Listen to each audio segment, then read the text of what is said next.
dans le Vaïkra, le deuxième chapitre, et ici, ici ça a été effacé. Vous allez ici, c'est le 10e ou le 12e. On va voir plus tard. Parashat Vaïkra. Parashat Vaïkra, deuxième chapitre. Alors, suivez là. Qu'est-ce que c'est le Mélach?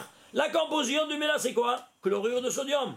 Chlorure de sodium, Na, c'est L. Na, il a 11 électrons, c'est L, 17 électrons, 11, 17. Na, c'est L. C'est L. Na, c'est 11 et Cl, c'est 17. Na, il a 11 électrons, et le chlorure, il a 17 électrons.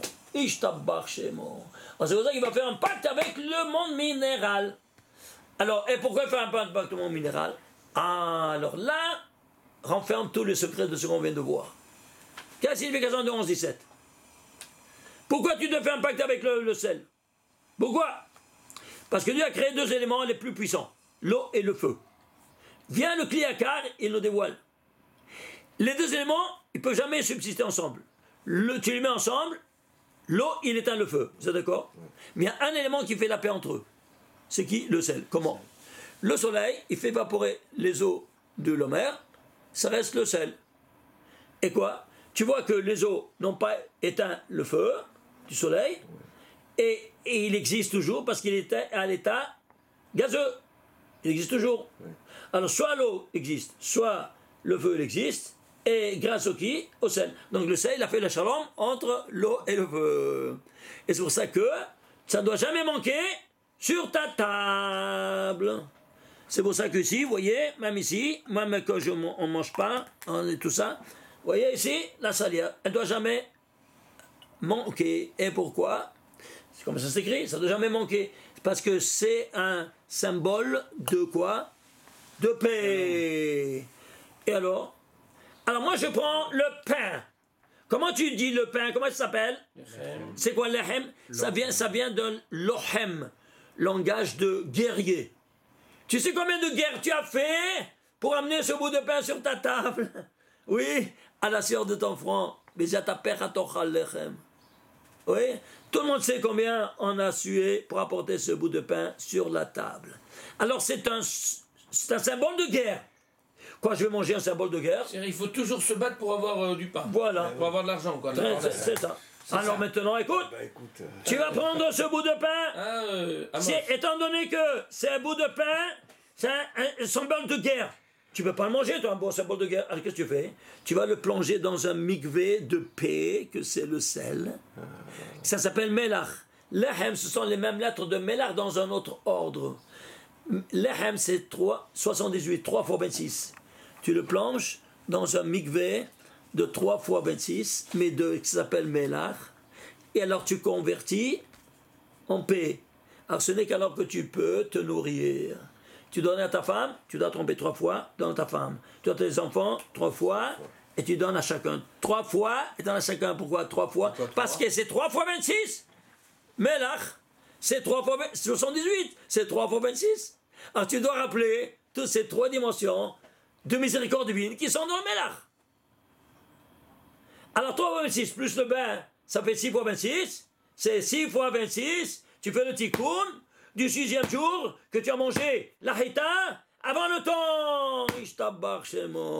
3 du sel et 3 du pain, ça fait 6. 6 fois 26. Et 6 fois 26, c'est quoi? Au 6e jour que tu as profané le nom de Dieu en mangeant la hita. Hita, c'est quoi? Le blé. Et qu'est-ce que tu as en main? Le blé élaboré. Et vous comprenez ça ou pas? Ouais. La folie ou pas? Alors on comprend maintenant tout ça, pourquoi on doit faire ça chaque fois. Alors dans ces conditions-là, on a aussi le sel. Ça c'est au niveau, on a vu, temps, espace et matière. Rita 22. Et maintenant, Rita ouais, 22. 22. 2 fois 11. Oui, parce qu'il y a 11 étincelles de bien et 11 étincelles de mal. Ah oui. C'est pour ça que le 11, c'est un point de départ, le bien. Les 11 étincelles de bien, Mais c'est sa source. qui sont représentés La source du par 11, c'est le Rita. les 10, suivez-moi, par les 10 séphirotes et le Or Makif qui les réunit. Alors, ceux-ci, ils sont dans le bien. Et qu'est-ce que tu as ici? Tu as dans le mal maintenant. Et qu'est-ce dans le mal? Eh bien, tu vois ici, il y a eu quelqu'un, il a voulu faire une Shoah en un seul jour, qui c'est Haman à la tête de ses 10 enfants, les 11 étincelles de mal. Haman, c'est le père, c'est Or Makif. avec ses 10 enfants. Tu vois les 11 étincelles du mal? Comment ils agissent? Incroyable. C'est pour ça que Yud Aleph, tu écris en entier, Yud en entier, Aleph en entier, ça fait 131, c'est le nom de l'ange de la mort. Alors que dans la Kedusha, Yud en entier, ça provient quoi? L'initiale de Yud Kevavke. Et Aleph, c'est l'initiale de Aleph Dalet Nun Yud. Ça, c'est dans la sainteté. Ce qu'il y a dans la sainteté, dans la pureté, dans la même mesure, intensité. Et alors, comment vous trouvez dans la Kedusha? Tu prends les initiales du nom de Dieu, écrit et lu. Écrit, c'est Yud Kevavke. Et lu, c'est Amonai, c'est Aleph. À Yud et Aleph, tu écris Yud en entier, Aleph en entier, c'est 131. Oui. C'est le contrepoids du ange de la mort. Parce que ça, c'est dans la vie. Alors, quand toi, tu es dans la vie, tu mets en fonction la vie, la Kedusha. Ouais. Et si tu le fais pas dans la Kedusha, tu es dans la Touma. Tu appelles l'ange de la mort. C'est une des kavanas qu'on fait avec le Yud Kevavke et le Amonai à l'intérieur, non? Voilà, c'est une des kavanot, oui. Ouais. Ah, vous comprenez comment ça fonctionne? Okay. Ça, c'est temps, espace et matière. Au niveau juridique, à tout niveau, bon, je prends quelques exemples. Au niveau juridique, c'est la Torah. La Torah, imaginez-vous ça. Elle a été répartie en 187 chapitres. 187, 11 fois 17. Mais, une minute, les chapitres, c'est pas nous qui les ont fait. Qui les ont fait? Le monde non juif. Alors ne viens pas m'accuser que je fais tes tarboulottes pour que ça te colle à 11 fois 17. C'est toi qui es venu, toi, non juif, sans savoir tout ça. Tu as fait une répartition selon quoi? Quel critère? Critère du pshat, des arguments. Ici, là, un argument, c'est là un argument. Selon le pshat, c'est sorti 11 fois 17. Ishtabbar Shemo. Tu vois ça? Au niveau, tout ça, ça part d'où ça? On a dit, comme dit Rabbi Shimon Bar Yochai, dans le Tikkun HaZohar, tout part du premier verset de la Torah. Ba'asra ma'amor divra olam. Avec 10 verbes créateurs, le monde a été créé. 10 Pirkei Avot, 5e chapitre. Et kol asra ma'amarot, kelulim betocha ma'amar harishon. Et tous les 10 sont renfermés en guise d'ADN dans le premier. Lequel est-il? Premier verset de la Torah. Bereshit bara Elokim Hashem et haaretz. Tu vas prendre le premier verset et tu vas voir, il y a des lettres faibles et des lettres fortes. Combien de lettres faibles il y a? Il y a 11 lettres faibles. Et combien de lettres fortes? 17. Il y a 28 lettres. 28 lettres dans tout le premier verset.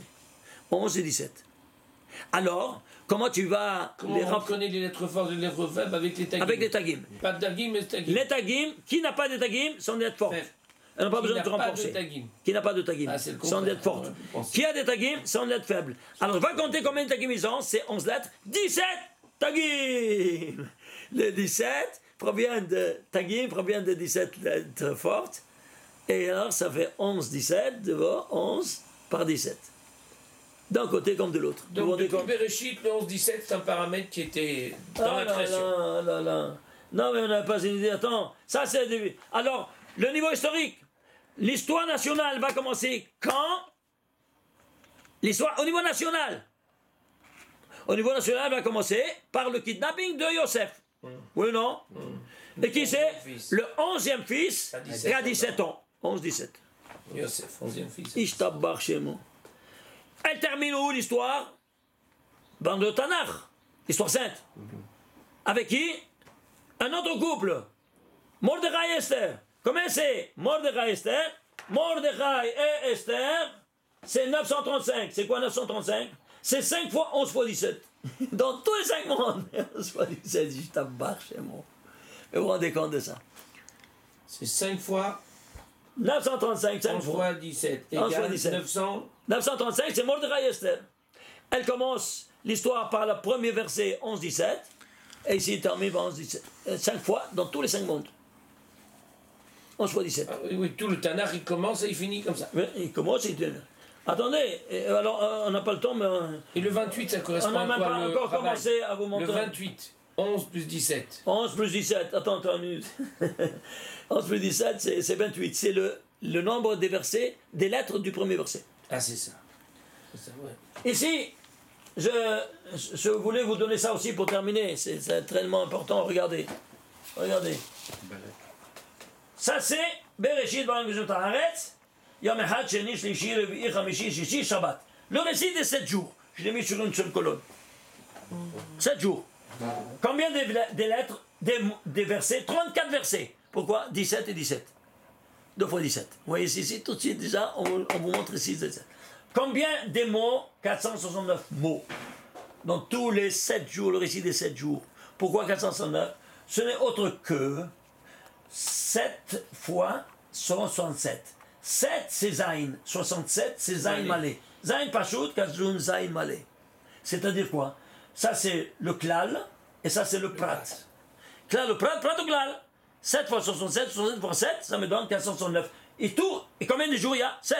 Vous voyez que tout pirouette autour de la notion du 7 avec la lettre qui s'écrit en entier et que même la dimension cachée, elle est prise en considération pour te dévoiler des secrets inouïs de toute l'infrastructure, non seulement métaphysique, même physique de la création universelle. Mais vous vous rendez compte? 460, Attends un peu. 460. 469. 9. Attends, c'est pas terminé.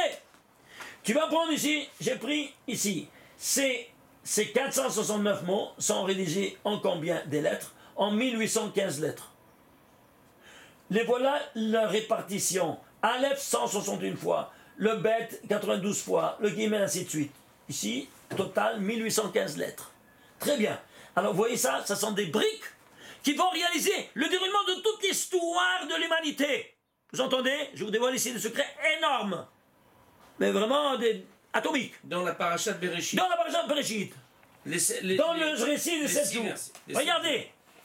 Tu vas prendre maintenant, ici, tu vas prendre, il y a 2 lettres qui sont dans la même mesure de présence. 2 lettres seulement. Le Aïn et le Tav.